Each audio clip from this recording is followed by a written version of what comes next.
Hello, teacher friends, and welcome to episode number 7 of the Beyond Measure podcast. My name is Christina Whitlock, and yep, I've declared myself your anytime piano teacher friend, and I'm just really looking forward to spending some time with you today. Thanks for being here. Okay, so the last 6 episodes of this podcast have revolved around a lot of big questions and deep thinking and soul searching. And of course, last week I just totally called you out and told you that you were wrong about something. So I thought today, if we are going to continue down this track of forging this internet friendship, you and I, that maybe we should just take a minute and laugh together a little bit. So that's my plan for today, to tell you some very humorous stories. At least I think they're pretty funny. And they all pertain to my pre-college experiences trying to find a flute teacher in my very, very small town with very limited resources. And before we dive down into that rabbit hole, I would like to just offer a big red rubber stamp disclaimer across these stories. I assume, since you are listening to this episode, that you are a very passionate music educator and you care deeply about the integrity of what we do and the constant improvement to seek out better and more effective ways to teach other individuals about the art of playing an instrument. The stories I'm offering up today have to do with 2 individuals who found themselves in a very small community trying to offer the best of their knowledge and their abilities to serve a niche that needed filled. And that niche, in this case, happened to be flute lessons. And I say these things because I know, as an educator who feels very strongly about the importance of what I do and how it should be done, I know that it's very easy to find yourself falling into a place of judgment when you hear about others doing the work perhaps a little bit less effectively than it could be. So with that, I'm just reminding you that I'm putting these stories out there today for a good, hearty laugh and nothing more. I'm not asking you to gasp and be horrified at the atrocities of music education going on in my childhood community. All right? So if you are not able to pull yourself out of a judgmental headspace, just bypass this episode. But if you want a giggle today, I think you'll find at least one of them here. First up, I'll offer a story about my very first flute teacher, who I am going to call Mr. Joe. Now, Mr. Joe is not actually this person's name, but due to the fact that I'm sharing some sensitive material about Mr. Joe today, I just thought, why not go ahead and use a pseudonym for the moment? So Mr. Joe taught flute lessons at a music store that happened to be located right next door to a business that my dad owned. So I had started playing the flute in 5th grade band, and by the time I was in about 6th grade, I decided that I wanted to pursue private lessons as well as band class to strengthen my flute skills. My dad set me up for my first lesson with Mr. Joe, and I was really excited, and I was also super nervous because I had not had another private teacher besides my longtime treasured piano teacher. And, I'm kind of a people pleaser, so I really wanted him to like me, and I wanted to wow him with my then, less than 1 year of flute studies. And I went to my first lesson, and I could just tell something was wrong, and I knew I did not have his best attention. And it was kind of driving me crazy because I really wanted him to like teaching me. And yet it was very clear that his attention was not in the lesson. So about 10 minutes into the lesson, he actually looked at me and he said, "You know what? I'm sorry, I cannot teach you right now." And he escorted me out of the music store and right back next door to my dad's business. And all the while, I was kind of horrified about what was going on. And I very clearly remember him telling my dad, you know what? I'm really sorry, but I can't teach her today because I just had a vasectomy this morning. Enter pro teaching tip number 1. Never try to teach lessons the same day you have any kind of significant medical procedure, especially one that is potentially really painful. I laugh, and at the same time, I know that we are all guilty of imagining that we're going to be able to push through and make it through a few lessons, even though we probably know better in our heart of hearts. So sometimes it's just better to cancel the lesson. I know this may shock you, but my studies with Mr. Joe just didn't really last very long. I did end up having probably a few months of lessons with him, but I would say it was probably never really the best possible student-teacher fit. It was also probably because my 6th grade self was a little bit traumatized by his initial vasectomy story. So needless to say, I decided to stop private studies and just continue to work on my own for a little while. Over the next few years, a few significant things changed, namely that I started teaching piano lessons at that very same music store. By the way, Mr. Joe was long gone by that point. And as I was teaching at that store, I actually ended up transferring high schools to the town next door as well. And so I began a new high school experience my sophomore year, which meant transferring into a new band and getting a new chair assignment. I don't know if you remember anything about high school band, but chair assignments are a big deal, right? So whoever gets first chair, second chair, third chair, that all is pretty dramatic at that age. And what ended up happening is when I transferred in, I got placed in second chair. And that disrupted this natural order of things that had been in place for several years at that point, meaning that there had been a set order of young ladies in these chair assignments that had been first, second, third, fourth, fifth chair for many years. And so in comes new transfer student me, kind of pushing most of the other girls down the line. And I've got to say, actually, to my peers' credit, I'm pretty sure there were probably some rumblings in the background, but they were all very sweet and accepting to me, and I really appreciated that. Even still, it turns out that high school flute chair situations matter strongly to some people because one night I was doing the dinner dishes at home and I got a phone call from a woman who had been teaching woodwind lessons in that town for quite a while. And I will never forget, I answered the phone and she said, "Hi, Christina.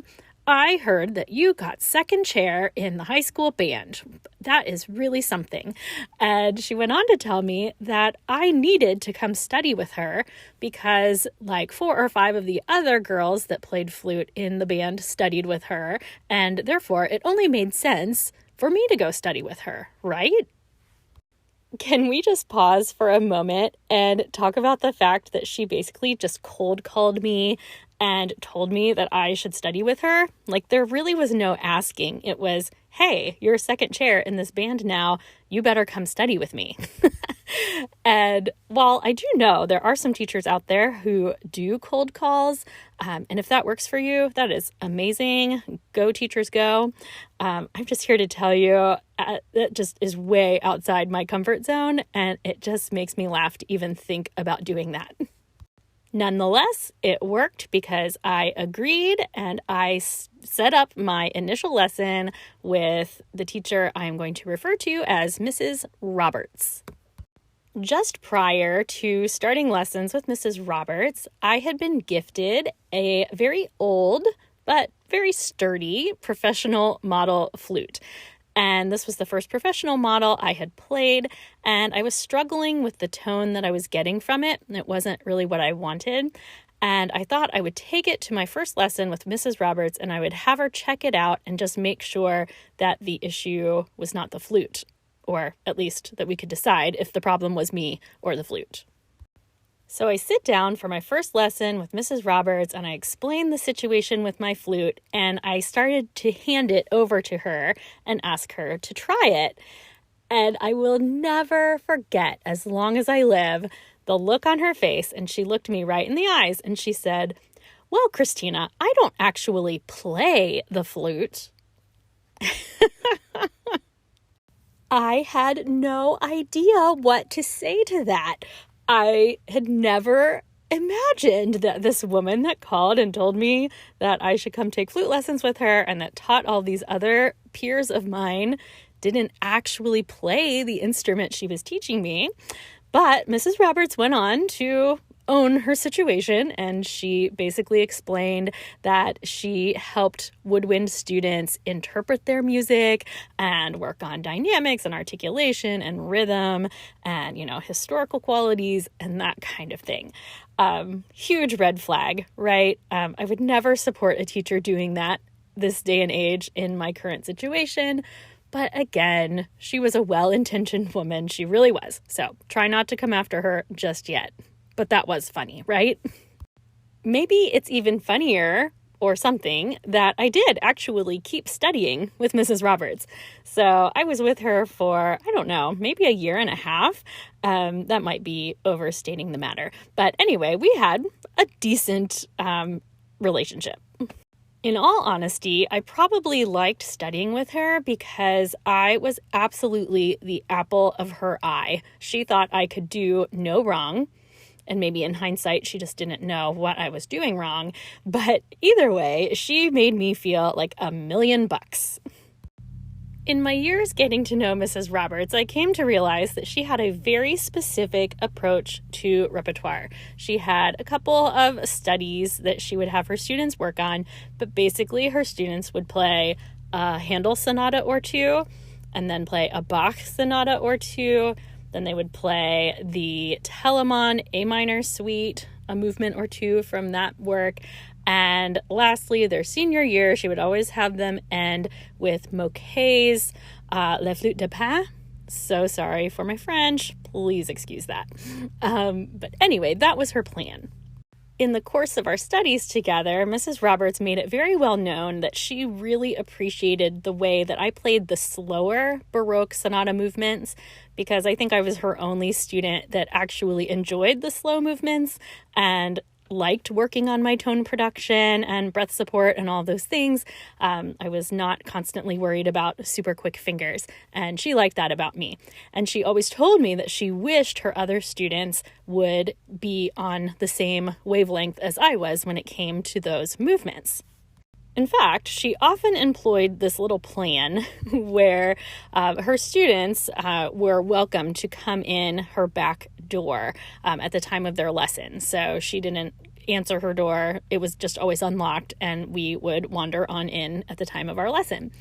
And she would always tell me at the beginning of my lesson, when we were working on these slower sonata movements, she would tell me, okay, now as soon as you hear so-and-so come in the door at the end of your lesson, I want you to quit doing whatever you're doing, and I want you to play this, because she needs to hear that from someone like you.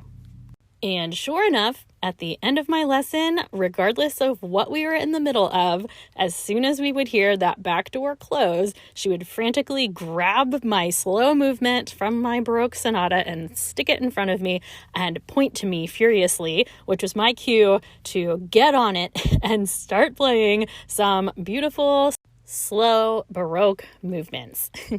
And I would say this happened like 90% of our lessons. Enter pro teacher tip number 2, which is it is fantastic and very smart on your part to utilize your top performers to inspire those who are still on the journey.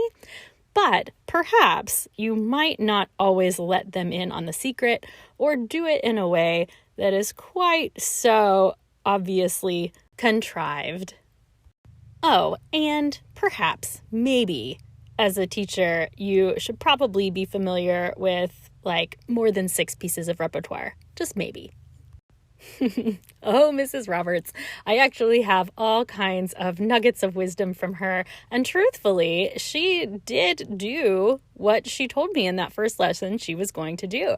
She was a very good listener to, for instance, Baroque stylistic elements. And, her students really did flourish well and play well at contests and continue to serve their band well. We had a very, very strong ensemble. So, she wasn't all bad. I eventually did leave my private studies with Mrs. Roberts pretty much after I exhausted those staple pieces of repertoire, and I could tell that she wasn't really sure what to do with me after I learned the moquet piece. And at that point, I was teaching about 30 students a week and, in every organization known to man in my high school. So flute lessons just kind of fell off the priority list. And I say that because very much to Mrs. Roberts' credit, when I graduated high school, I received a card from her in the mail, which I thought was very sweet. And she congratulated me on my graduation.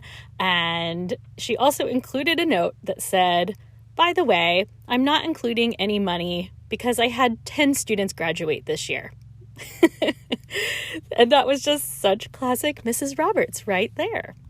I found it endlessly entertaining that instead of just not including any money, she wanted me to make sure that she recognized that she wasn't sending any money, and it's just because she knew 10 other people graduating. Enter pro teacher tip number 3, and that, my friends, is to stay connected with your students on some small scale, even if they have to leave your studio at some point. Provided students didn't leave in some dramatic fashion or there's not animosity in any aspect of the family relationship, it costs you almost nothing to drop that student a card in the mail every now and then and let them know that you are wishing them well. It is so easy to forget or underestimate how important we are to these growing students and what a significant part of their fundamental network of support we can become as music teachers. And that is regardless of whether they study with us for 1 year or 10 years. Just dropping a card in the mail or seeking them out after a school basketball game that you happened to be attending, those kinds of things will impact the way that they reflect on their musical studies for the rest of their lives. So it's really important that we continue to let these students know that they are more than just potential income to us, but they are actual valued human beings. And Mrs. Roberts is a perfect example of that because, really, let's be honest, in hindsight, it does not sound like I was provided with a particularly high level of musical training from her. And yet, I really do reflect back on that experience with 99% positivity. And it's probably all because she sent me that card out of the blue when she didn't really have to. And with that, my teacher friends, we're going to start to wrap up. I don't know if this episode meant anything to you or if it's just me cracking my own self up at my own experiences, but I hope this was a fun opportunity just to lighten your load today and take a tongue-in-cheek look at mistakes we can make as teachers and how to kind of view the silver lining therein.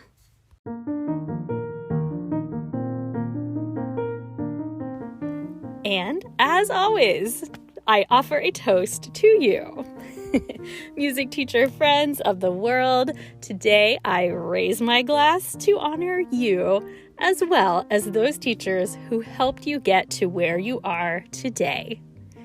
We celebrate those brilliant, inspired teachers who we never believed could do anything wrong. as well as those who did their best, even if it did include putting us in an awkward situation or two. Just as someone wise once told me about parenting, one of the best parts about this job is we get to keep the things that we loved about our own training, and we get to get rid of anything else that we didn't love or that we did not think served us the best. Perhaps today is a good day to ponder what in your past is still serving you today. What are the things that you loved about your childhood training? And likewise, perhaps it's a great opportunity for you to ponder the flip side and question whether or not there is anything in your musical training past that it's time to let go. Whenever possible, let's do that with a smile and a laugh, and just know that we are all in this music teaching thing together. Cheers to you, my music teacher friends.